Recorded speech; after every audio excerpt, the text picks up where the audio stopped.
کسی صاحب نے پوچھا کہ اگر دوران نماز موبائل فون کی گھنٹی بجے تو اسے بند کرنا کیسا؟ جواب سماعت فرمائیے۔ اکثر میں یہ ہمارے نمازی بھائیوں سے عرض کرتا ہوں کہ جیسے ہی مسجد میں داخل ہوں سب سے پہلے موبائل کو بند کر لیں۔ وجہ اس کی یہ ہے کہ جب ہم اللہ تبارک و تعالیٰ کی بارگاہ میں آ گئے تو اسی سے لو ہماری لگی ہونی چاہیے، دنیا سے ہمارا رشتہ منقطع ہو جانا چاہیے۔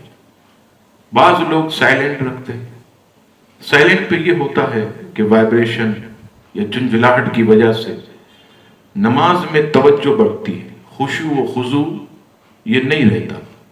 بہتر یہ ہے کہ آپ اپنے موبائل کو بند کر دیں۔ اگر بالفرض کوئی شخص موبائل بند کرنا بھول گیا اور نماز کے لیے کھڑا ہو گیا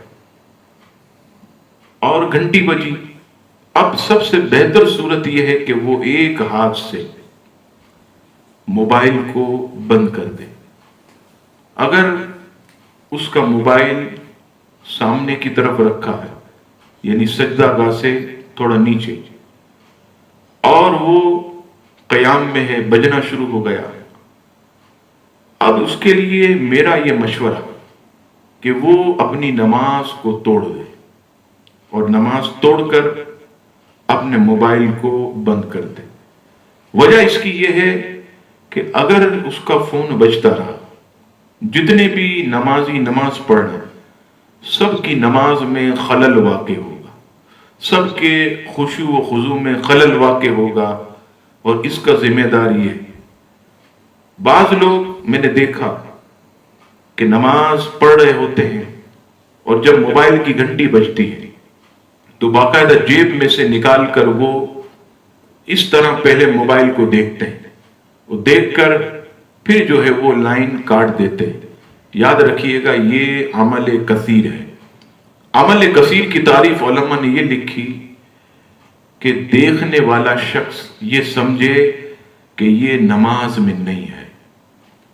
اور ظاہر سی بات ہے کہ اگر کوئی شخص آپ کو موبائل دیکھتا ہوا پائے گا تو یہی سمجھے گا کہ یہ نماز نہیں پڑھ رہا، لہذا یہ عمل کثیر ہوا اور اس سے نماز فاسد ہو جائے گی۔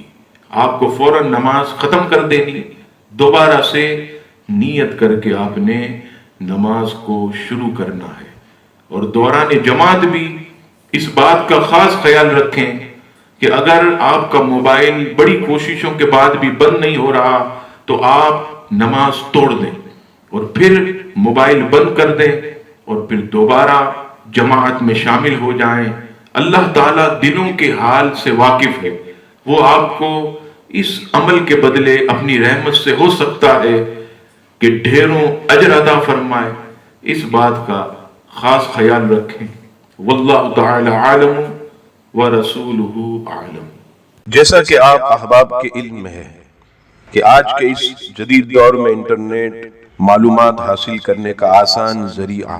انٹرنیٹ ایک سرکش بے لگام گھوڑے کی مانند ہے جس پر جو چاہے جیسی چاہے معلومات ڈال سکتا ہے، چاہے اس سے کروڑوں لوگوں کی دل آزاری ہوتی ہو۔ لیکن صہیونی طاقتوں نے فریڈم آف اسپیچ کے نام سے ایک طوفان بدتمیزی برپا کیا ہوا ہے جس کا ہدف خاص طور پر اسلام، مسلمان اور سید عالم صلی اللہ تعالی علیہ وسلم کی شان میں گستاخیوں کا زیر اگلنا سر فہرست ہے۔ لہذا ان دشمنان اسلام سے مقابلہ کرنے کے لیے تمام دیکھنے اور سننے والے مسلمانوں سے میں دست بستہ عرض کرتا ہوں کہ آپ ہمارے ساتھ مل کر اس جہاد میں حصے دار بنیں اور دیے گئے لنکس ٹویٹر اور گوگل پلس کو فالو کر کے لوگوں میں اویئرنیس بڑھائیں، اور فیس بک کا جو پیج ہے مولانا شہزاد ترابی، اس پر اپنے ریویو دیں اور پیج کو لائک اینڈ شیئر کریں اور پوسٹ کو لوگوں تک پہنچائیں۔ اور یوٹیوب کے چینل شہزاد ترابی کو سبسکرائب کریں اور لوگوں میں اللہ تبارک و تعالیٰ کی رضا کی خاطر دین کا پیغام ویڈیو کے ذریعے عام کریں۔ اللہ تبارک و تعالیٰ ہم سب کا حامی و ناصر ہو، آمین۔